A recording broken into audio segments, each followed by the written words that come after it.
Hope everybody's doing okay. This is Slaves of Satan, part 54. Yeah, 54. And one of the people that I want to speak of today, probably one of the more prominent and shakers of the world when it came to these occult black magicians, especially in the category of a female. I would say second only to Blavatsky would be Dion Fortune, and I have a gigantic amount of material that I'm gonna try to get through, so I might not have as much of a overview on all the different topics, but if you're watching these how they're meant to be, like I say, building block style material, then most of it you already have a very good understanding of. Now, basic resume: occultist, ceremonial magician, co-founder of Fraternity of Inner Light. And remember, when they say inner light, it's actually darkness, because in these cults, the light, the trick is the light is actually the dark. Or to trick you even more, they'll talk about this right-hand path and left-hand path thing, and they'll tell you that the right's bad, or the left is good and the right's bad, when the trick is that they're both bad.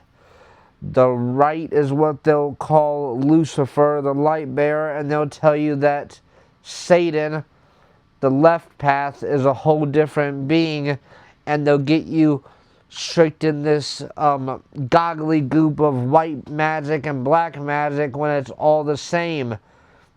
And that's the only thing Anton LaVey probably agreed with the Holy Bible, the Satanic Bible agrees with. That's why Jesus said to go straight, not left or right. Now, she claimed that she was completely taught by the Ascended Masters. And I'm just going to explain it one time in case it's someone that's watching this video in a complete perspective of not watching the others. The Ascended Masters are these group of beings that claims to have lived lives where they became so enlightened spiritually that they transcended humanity and became basically a god on earth. And what's interesting is they change as the culture changes. Like in the 1800s, these masters looked primarily like Indian gurus or yogis, but nowadays they take the form of whatever is popular in culture at the moment. So they can go from just your good-looking male or woman to like a Nordic space being, and that's where you get into the Ashtar command thing. Now, for her, it started with esoteric interest in the Theosophical Society. Never good. Now, she was an Alpha Et Omega member. Now, Alpha Et Omega was a splinter group from the Hermetic Order of the Golden Dawn. And it was started by Samuel Liddell McGregor Mathers, who was Aleister Crowley's teacher. I believe one of his first teachers in magic. I think his second. But he's who got him into the Order of the Golden Dawn, because no one else liked him. Because it was, while they all had the same interests, it was like in something that was for like aristocrat, rich type people. And they did not like his lifestyle, his dirty poetry, his homosexuality. And when a satanic group, and yes, I do label them as a satanic group. On the books, are they? No. But what they're doing is all, rather they know it or not, they're giving praise to the devil. But what I'm getting at is, you know something is very wrong when you're so bad that these demonic orders even want you out. Just like Michael Aquino with the Church of Satan and Temple of Set. His side will tell you it's because Anton was selling positions in the church. He may have been, may not have been, but he was actually so horrible that Anton had to kick him out. But his whole hit piece is coming out later, and I'm not gonna beat around the bush and call it an overview, because if anyone deserves a hit piece that hasn't got one from me, it's him. Now, she claimed that she was contacted by Master Rikorsky. Now, what's interesting is that in the future, that Rikorsky shows up again through other people. And I know it's more than just these two, but the two that I know of right off the top of my head is Alice Bailey talks about Rikorsky many times in her writings, and David Icke talks about Rikorsky as well. And if any of you read David Icke or listen to David Icke, I will say that there is a lot of truth and a lot of knowledge that he holds. He holds the arcane knowledge, but he also holds enough trickery and falsehood to kind of lead somebody astray, specifically against Jesus and the Bible. So I would not recommend him to any new Christian, or someone that does not have their doctrine really set in stone. She also claims he was contacted by Master Jesus in a trance mediumship state. Now that's another thing. These orders, they have a whole different idea of Jesus. Like, people say there's only one Jesus, and in a sense they're right. There's only one Jesus of the Bible. But Jesus said that there'll be many people that falsely come in his name. Like, you have the Ascended Master Jesus. You have the New Age Jesus. You have the Space Brother Jesus. Now, she claimed the Masters gave her the cosmic doctrine. She was the president of the Christian Mystic Lodge of the Theosophical Society, which was a very small group inside the Theosophical Society, because they would pretty much take anybody as long as you did not cause trouble with the doctrine. And because Blavatsky was extremely ecumenical, even basically, but if you read her writings, she's basically is fine with all of them except the Jesus that you read about in the Bible. But she would still take people that believed in a Jesus Christ, which is kind of, I guess you could say, not very productive for either side.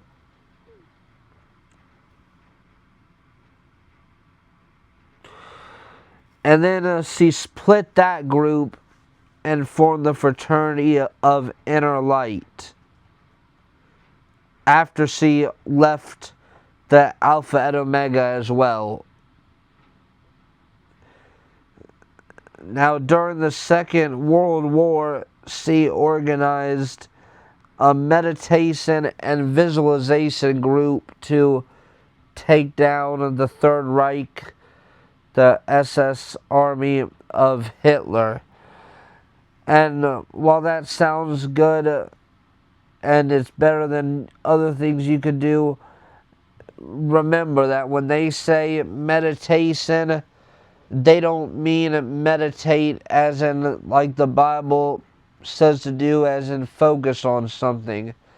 When they say it, it's emptying their mind so it can be filled with different spirits. It's a very dangerous practice. And this visualization thing goes back to the Theosophical Society, specifically the writings of Annie Besant, more so than Blavatsky, but Blavatsky started. Then it evolved into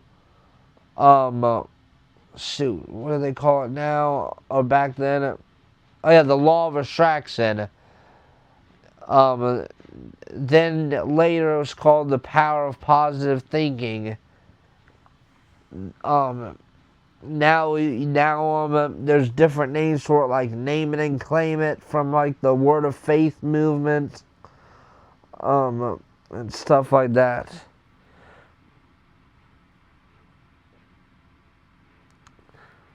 Now, she began planning for the age of Aquarius, and she died shortly after. She reported seeing visions of Atlantis starting at age 4.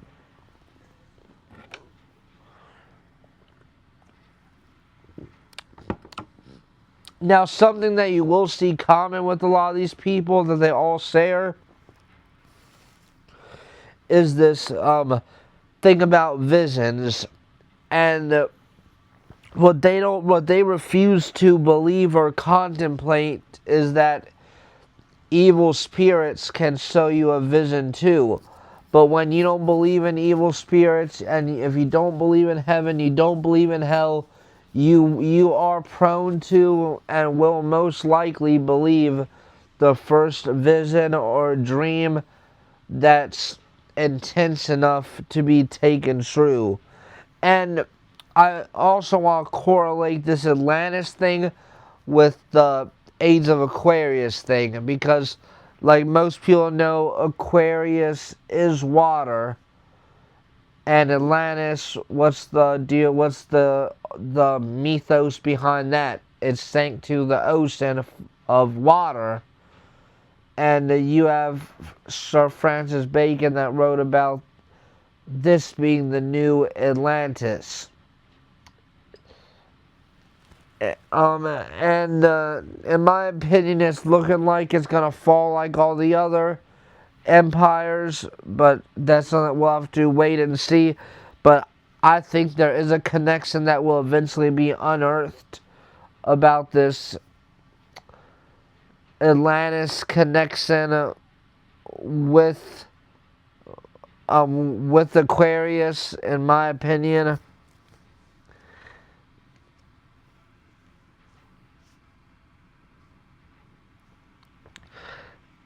And here's something else that we see. She took an interest in Sigmund Freud. For some reason, people still take advantage. They still take interest in that weirdo today. And she also took interest in Alfred Adler, which is another famous psychiatrist. And then she later moved on to Carl Jung, which is, well, it's a better option, but it can also be more spiritually dangerous.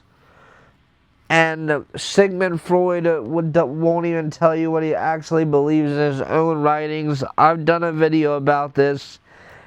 He was a member of B'nai B'rith, which is connected to the Freemasons.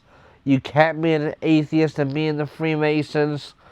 And I also recently saw, which I wish I would have known about this around like 8 months ago when I filmed this video. Sigmund Freud was also into devil worship. Now, she worked as a counselor for 2 years. She claimed that people's problem was wanting to break sexual taboos. So you see, like, this is the precursor to like what you call the free love movement that peaked in the, it started peaking in the 60s and has evolved into the disgust that is today. She also influenced modern pagan and Wicca.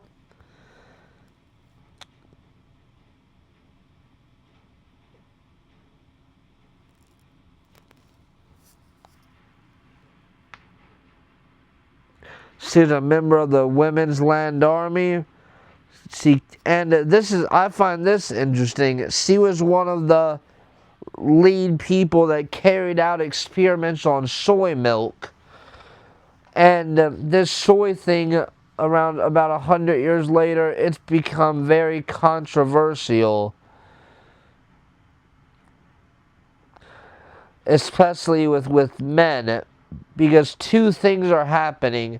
Men's sperm counts are just going down in monumental levels, which, like, it's a crisis, really.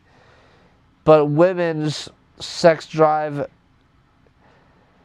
and estrogen is going through the roof, because men are being sabotaged with their hormones, while the women is getting too much. Because, like, look at the ingredients. Almost everything we eat has some type of soy in it, and some soy is good, some soy is bad, but all of it messes up the hormones of a male, and too much is not good for a woman. Even receipts, every receipt that you grab in a store has ingredients similar to estrogen in it. It's unbelievable.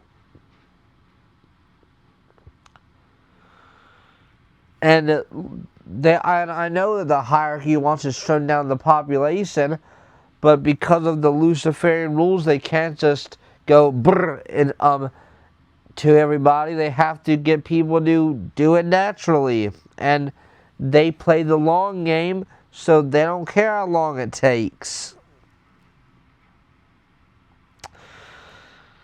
Now, she became involved with the secret chiefs, which were these cosmic beings. Think of it as the great old ones, but a non-physical cosmic force that has more psychological powers than physical.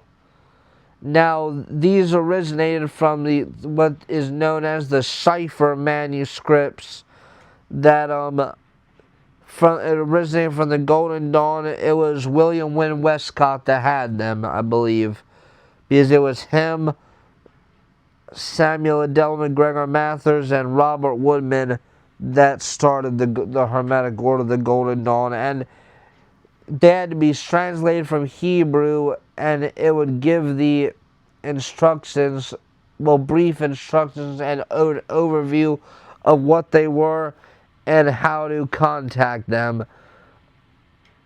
I believe that's one of the documents that Aleister Crowley attempted to steal when he broke into the Golden Dawn before his exile. And they're very dangerous things to get involved in, to get involved with, attempt to talk to them, anything. Because while a lot of people will say this is a heresy, and I've said it many times, I don't care if people think that my beliefs are or not. At least I have a foundation of all my beliefs that I can provide, and they're biblical. There is beings out here worse than Satan and more dangerous. One who I would say specifically, Samyaza from the Book of Enoch. Now, here we see another pattern. She was an acolyte at the Freemasonic Lodge.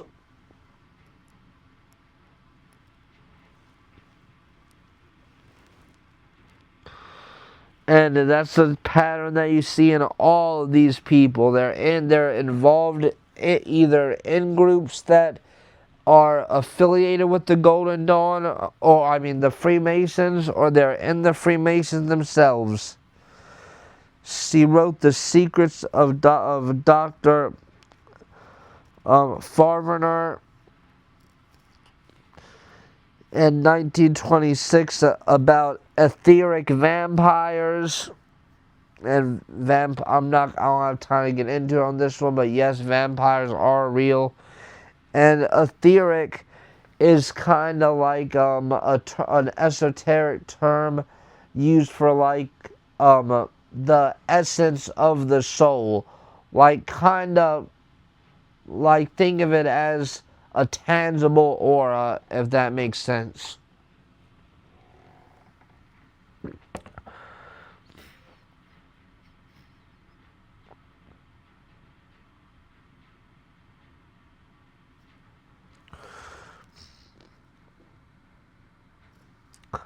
Now, while she was an Alpha and Omega, she claimed it was led by graybeard ancients.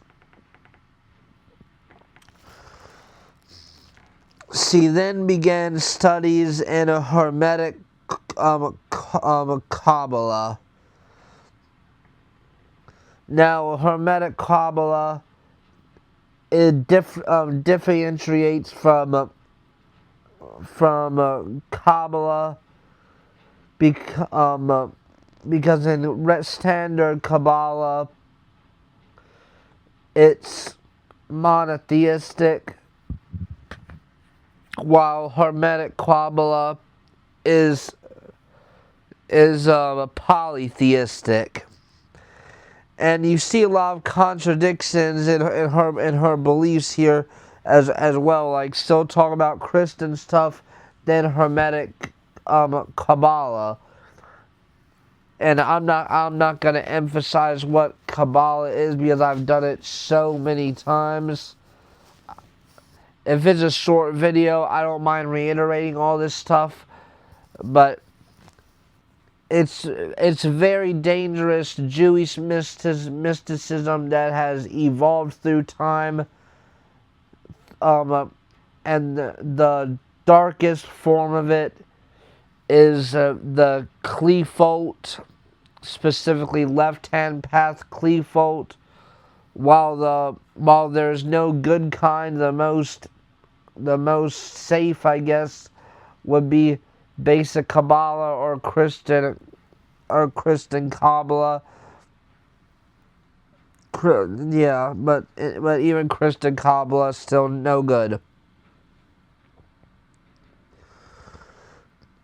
Now, during a trance medium session, Dion contacted the Watchers of Avalon. So she says. In trance mediumship, Dion met an ascended master, Socrates.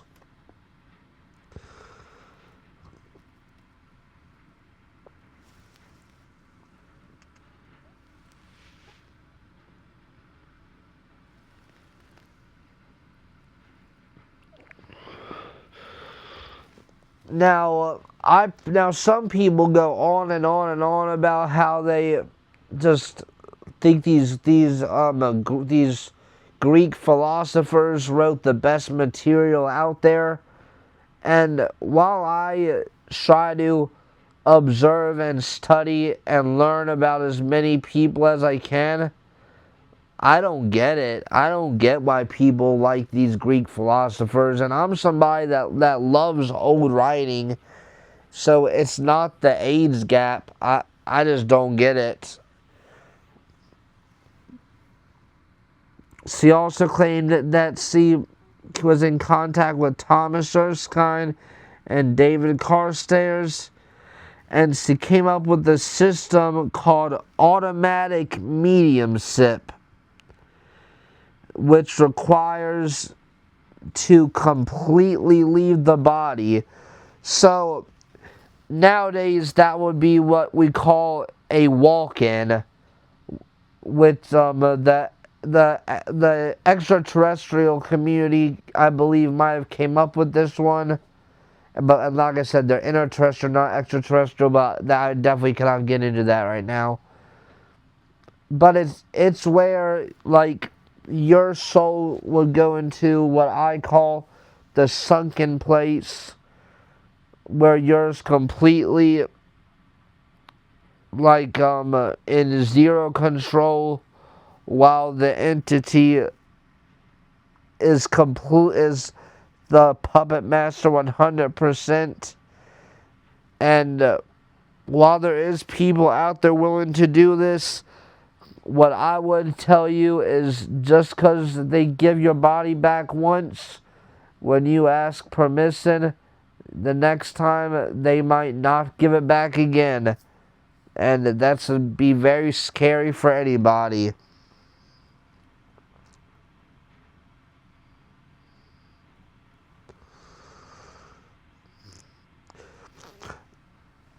Now, she received the cosmic text in July 1923 by Ascended Masters. It detailed the 7 planes of the universe. And she's speaking about the astral plane, because there is 7. More communication with the Masters from 1923 to 1925. Then in August 1924, Dion started a cult called the Adeptus. And she was later expelled from Alpha and Omega by Moria Mathers for having the wrong aura. And Moria Mathers being the wife of Samuel Adele McGregor Mathers. And these people, once they receive the Ajna Chakra, which is the Hindu name for the third eye, the pineal gland, they can do things like see auras is one of the powers that they receive. Now, something else that almost no Christian will believe in, but I do completely believe in it, is the third eye, which is the pineal gland. Now, I do not believe in it the way they do. The Ajna Chakra is more than opening it. Think of it as like making it shatter into a million pieces and basically break it to the point to where it's open 24/7. It gives you the illumination of the devil. And this happens through Kundalini, typically through yoga. But if Satan wants you to have it that bad, he'll find another way. And what I'm getting at is, while the pineal gland is good and Christians should pursue it, there needs to be extreme caution that it's not being pursued in any type of Eastern mysticism way.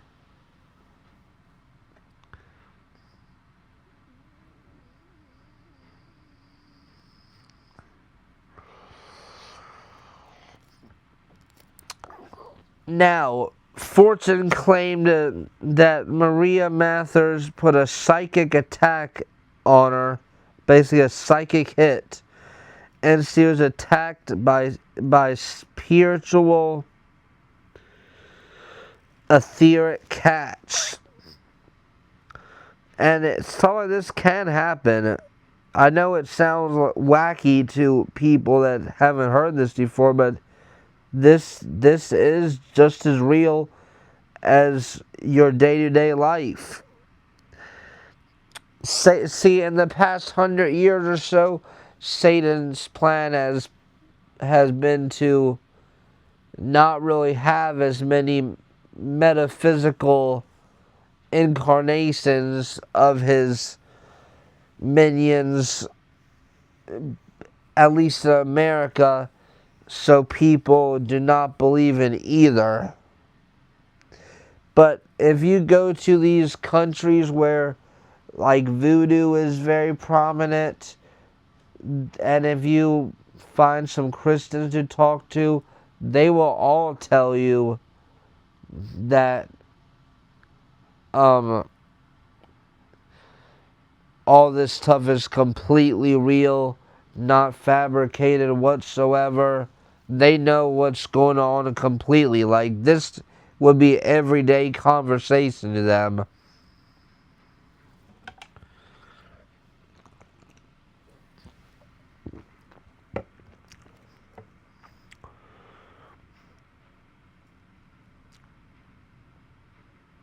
Now, she became the president of the Christian Mystic Lodge of the Theosophical Society.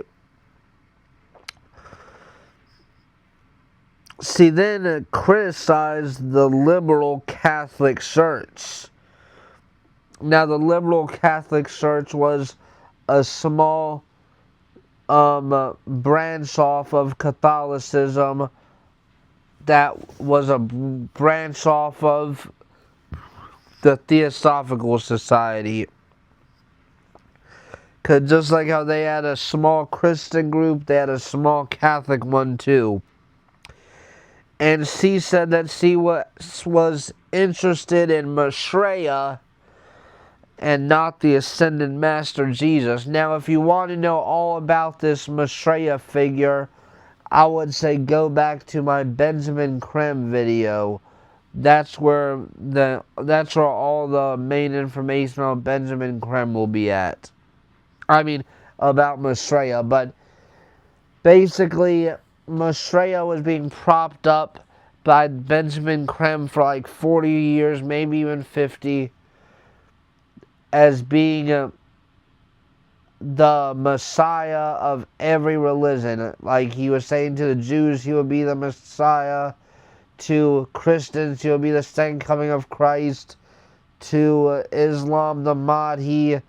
To Hindus, Krishna. Basically, the answer that the one that every religion is looking for is the claim that he made about the Maitreya.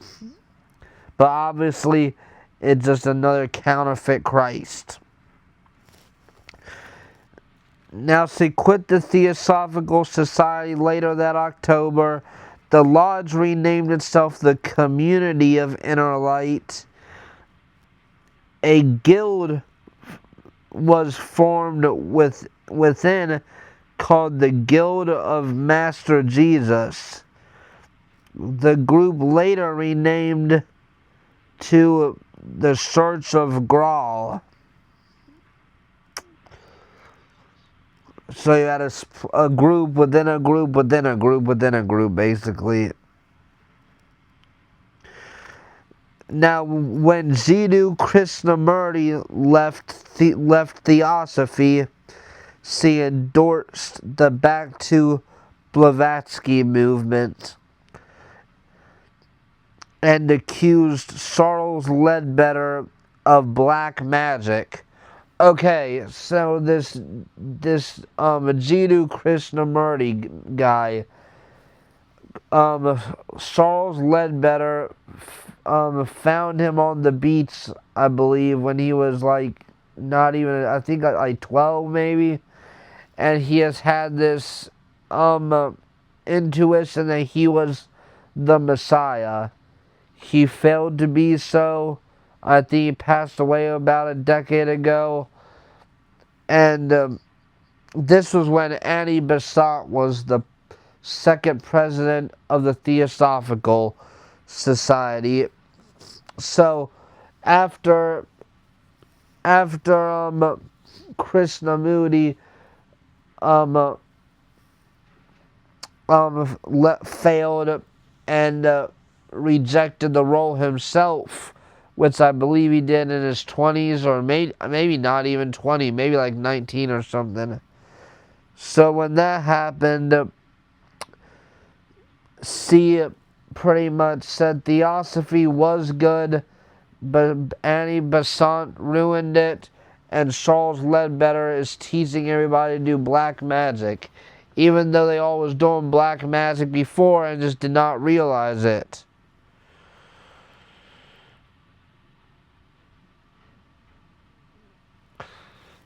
And she wanted everything to go back as the way Blavatsky had it, which I guess is what she tried to make her cult-like, because Annie Besant did not really focus on the masters at nearly as much. Annie Besant was more of the feminist, while Blavatsky was was like the medium on steroids.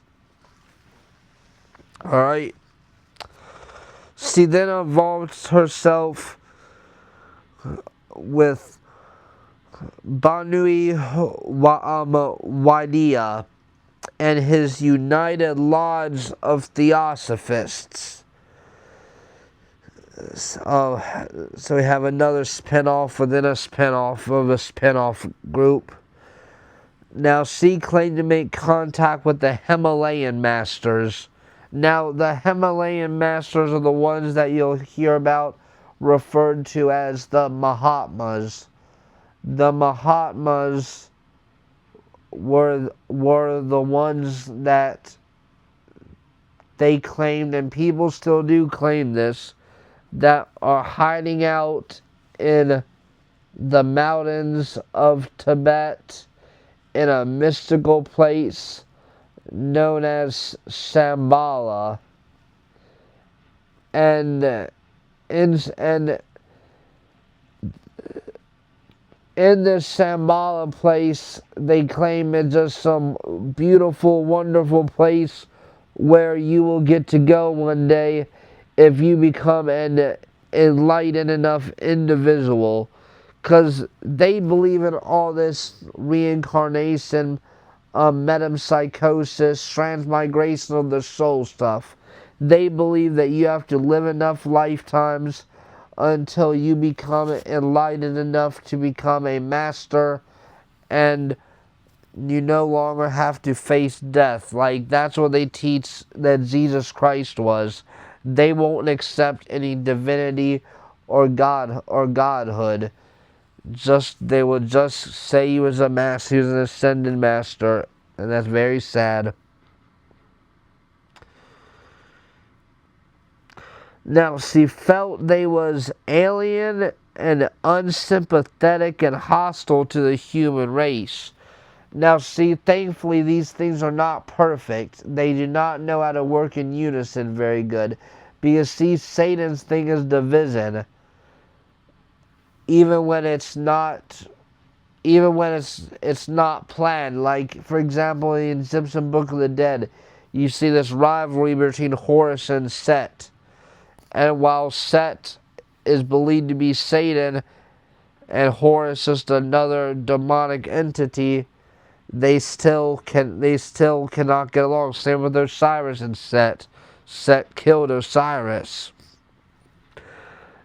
And we see something similar playing out with the Masters. She believes that the ones that she was seeing before were good, but she believes the Mahatmas were bad and an alien. In August 1927, Dion started channeling messages from a master of medicine. The channeling focused on alternative medicine.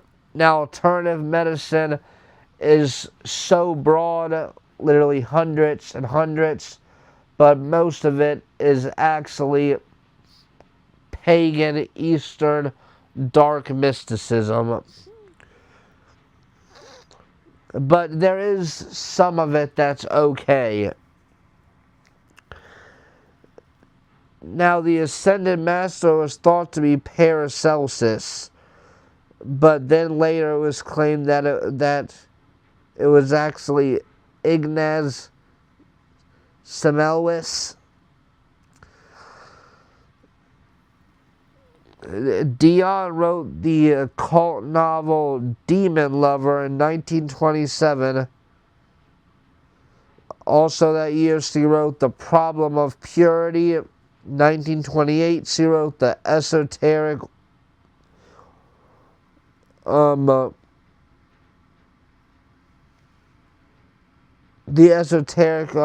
orders and their work. 1930, The Training and Work of the Initiate. Also in 1930, Psychic Self-Defense.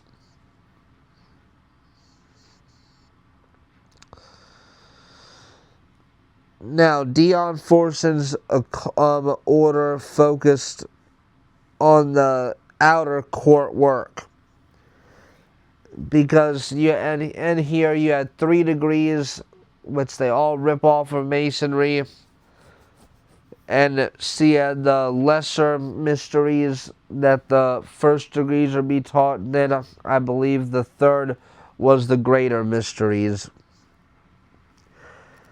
See also lectured twice a week at Bayswater in 1928. In 1927,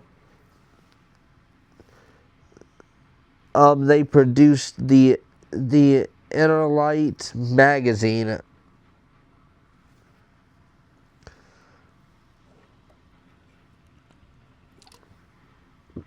In 1930, Forson moved from mediumship to focus on rituals and a focus to contact the masters.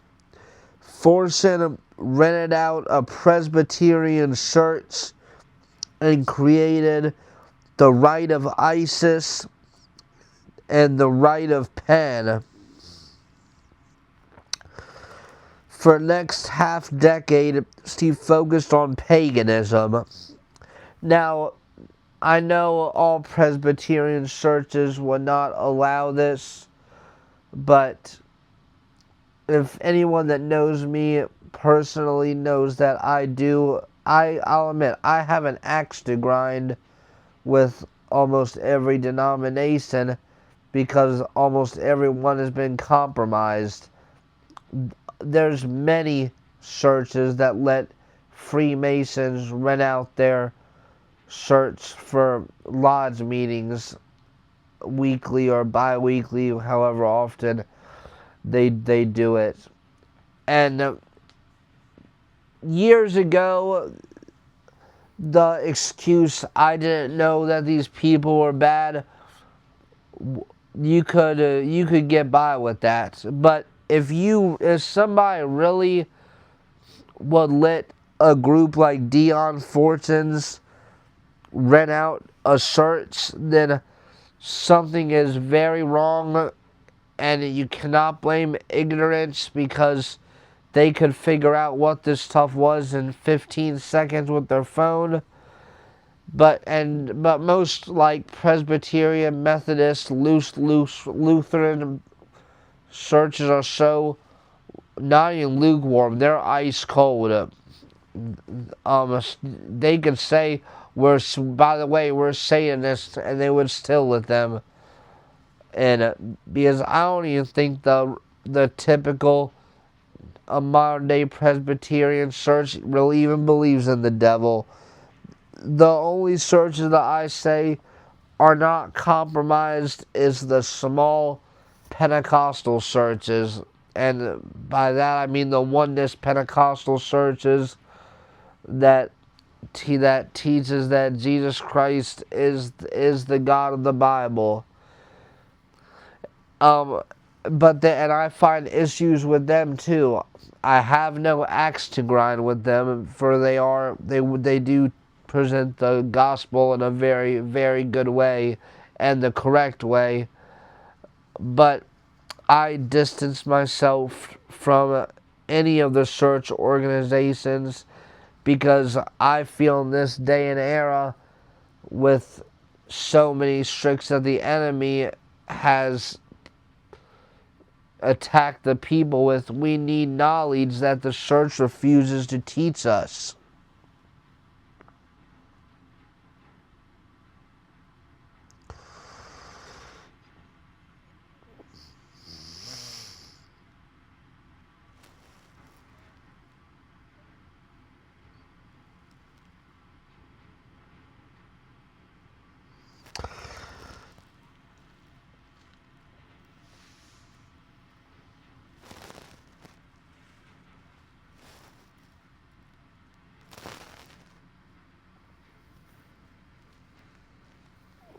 Now, 1930, Mystical Meditations upon the Collects came out, and in this text, Dion Forson emphasized Christian beliefs and she also considered herself at this point a cosmic medium and not just a standard spiritualist. In 1931, spiritualists, in the light of occult science, believed that spirits of the dead should not be contacted without a good reason. Over a span of 4 years, she put together a book called The Mystical Kabbalah. And I do have the book. And one day I will do a complete expose about it. And like I said before, unless you really, really feel that you're protected by God, and I would say have access to speaking in tongues, and a very, very, very heavy discernment, do not mess with the books.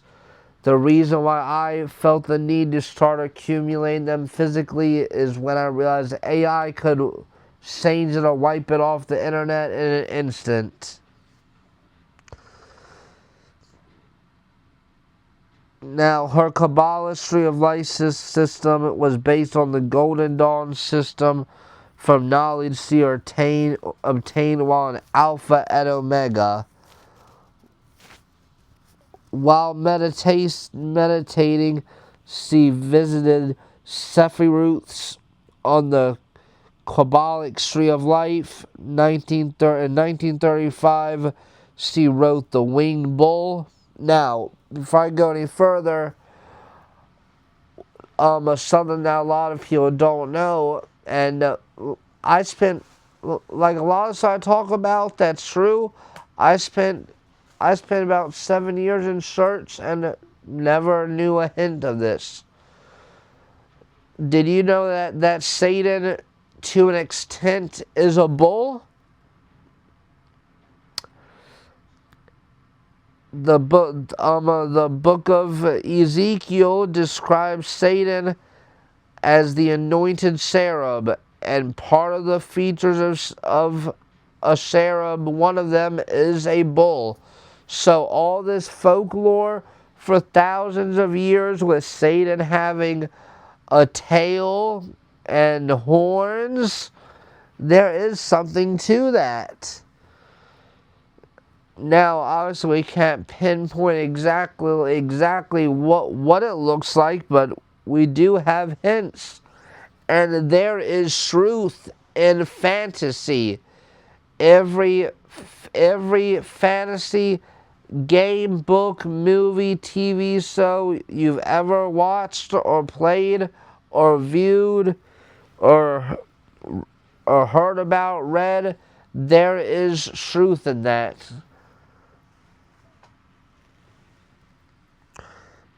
Then 1936, he wrote The Goat Head God.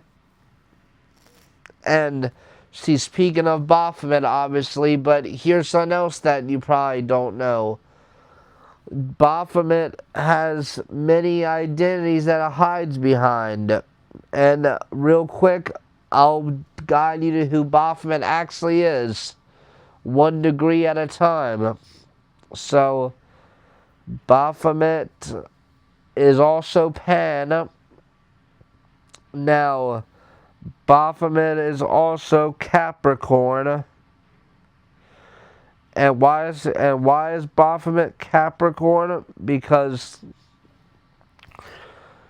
Capricorn is a goat. And what's associated with Capricorn?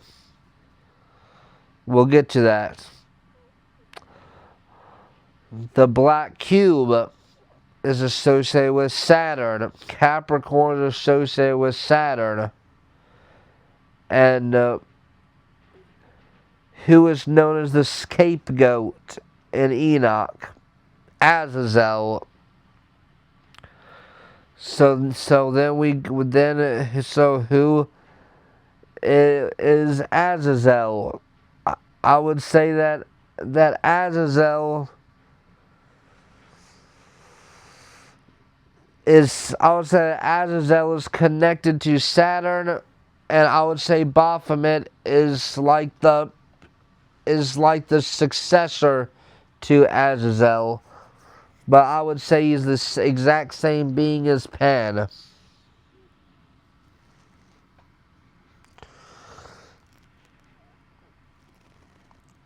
Now, in 1938, Moon Magic was completed, but I believe it did not come out till 45.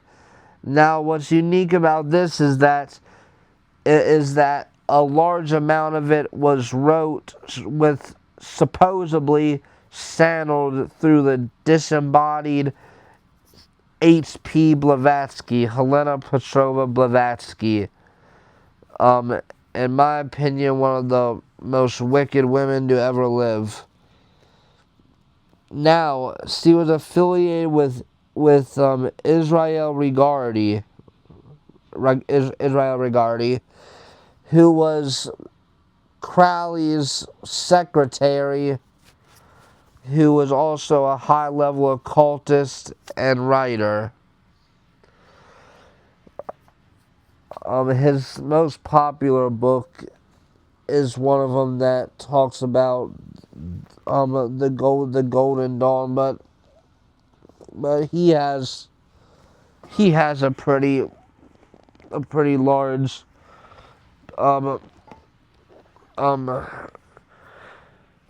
library of books.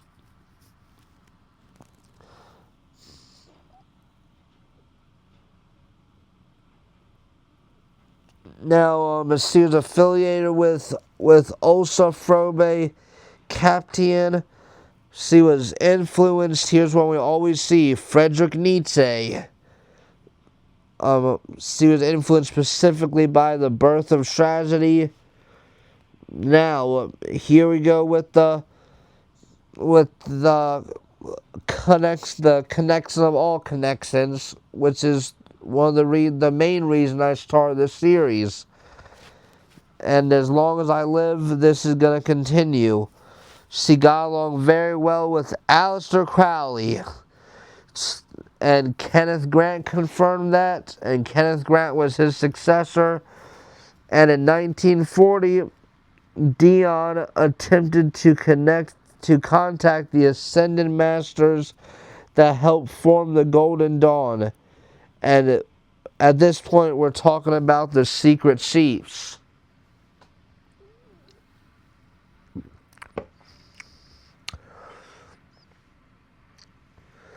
Now, the message was known as the Semesh of the Aquarian Age. These communications was known as the Aquarian myths passed down from Atlantis. Now, Fortune died in January 1946. She also practiced esoteric Christianity. And like I say I practice esoteric, mystical Christianity, but that is so broad. Just because it has a bad reputation does not mean that I believe any of these things that these people do. The only thing that makes me different is I believe in the books that King James and the Council of Nicaea did not want to put in the Bible for various reasons, but I reject all Gnostic scripture. I believe the scripture that was wrote from legitimate prophets and apostles and people connected to them. None of that Gnostic nonsense. And when I say mystical Christianity, all that means is that I believe in high spiritual experiences, and there is nothing wrong with that. And she claimed to be a Christian Kabbalist, which is crazy when she was not even a monotheist. When she's not even a monotheist.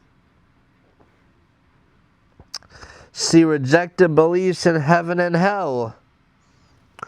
She rejected all the teachings of Paul, And that's something that you'll see with these people. They'll like Jesus. They won't have any problems with Jesus. But when it gets to the letters, that's when they start having the problem. And they do not like Paul. And I'll tell you why they don't like Paul. They don't like Paul because Paul told them what's right and what's wrong.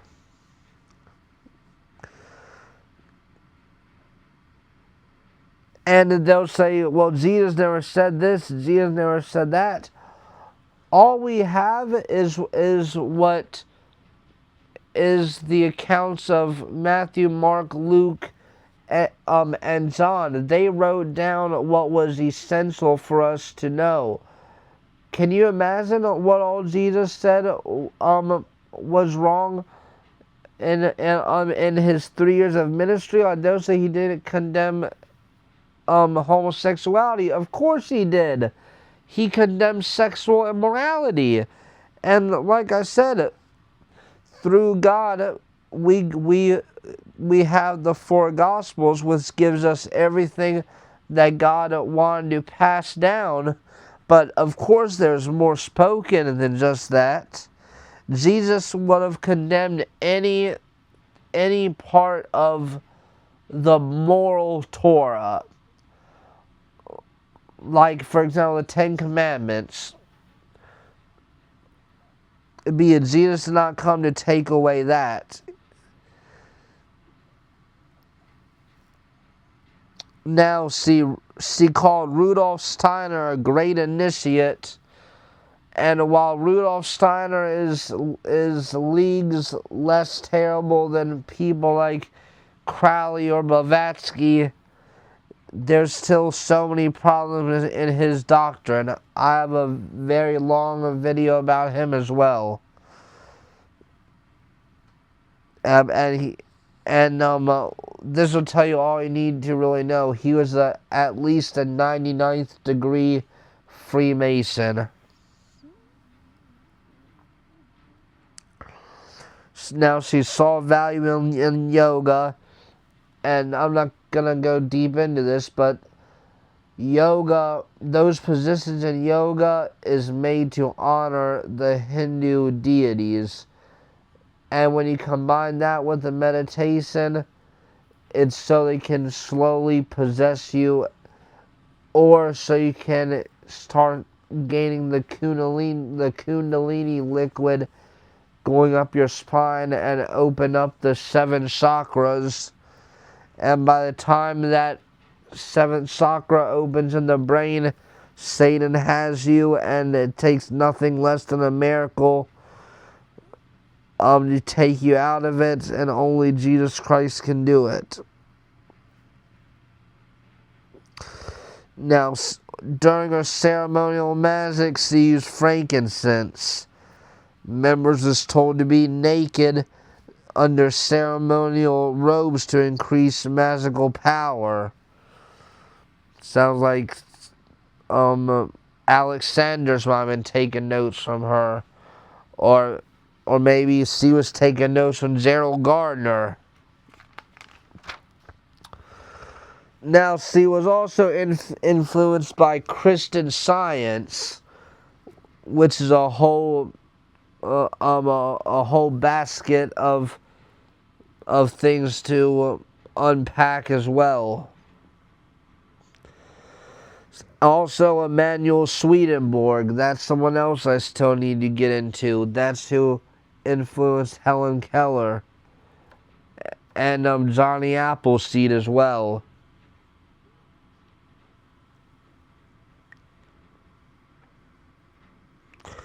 She had some influence from Andrew Jackson Davis, who was more of a spiritist than an occultist. And a spiritist is people like the Fox sisters, someone that mostly just does mediumship. She was influenced by Pascal Beverly Randolph, who I actually did a video on. I think it was like episode 48 or 49 maybe. And he was the first known sex magician in America, at least the first one of any that had that of any notoriety. And also Ida Craddock, if I'm pronouncing that right, and she was known for just her sexual deviance and just disgusting fetishes was so bad that at the time she ended up in jail. It was so bad. And now she also popularized like I was talking about at the beginning, the left-hand path and right-hand path systems. But like I said at the beginning, and I thank you if you made it to the end, that both systems are wrong. The only correct system is going straight, like Jesus Christ told us, straight and narrow is the way. And the left-hand and right-hand paths, she was inspired by Blavatsky. So, just like almost everybody in this massive catalog of videos that, thank you through Christ, that I've been able to make, even in bad health, you see all these people in the modern age, and by that I mean like the 1920s and up. It always trickles back down to either Crowley or Blavatsky, but in a series like this, we see both. Her deceased inspiration was mostly Blavatsky, and her living inspiration was, I guess you could give the title, the Master Satanist, Aleister Crowley. And hopefully I can edit this somewhat fast. I know it's been one of the longer ones, but if there is great insight and knowledge to be gained from these. Even when I go on my rants, it's still a knowledge that you typically won't hear from anyone else. And no matter how low the view count is, I know people are benefiting from these. Even if it's only a few, that's completely fine. That's all that matters. Have a good rest of the day.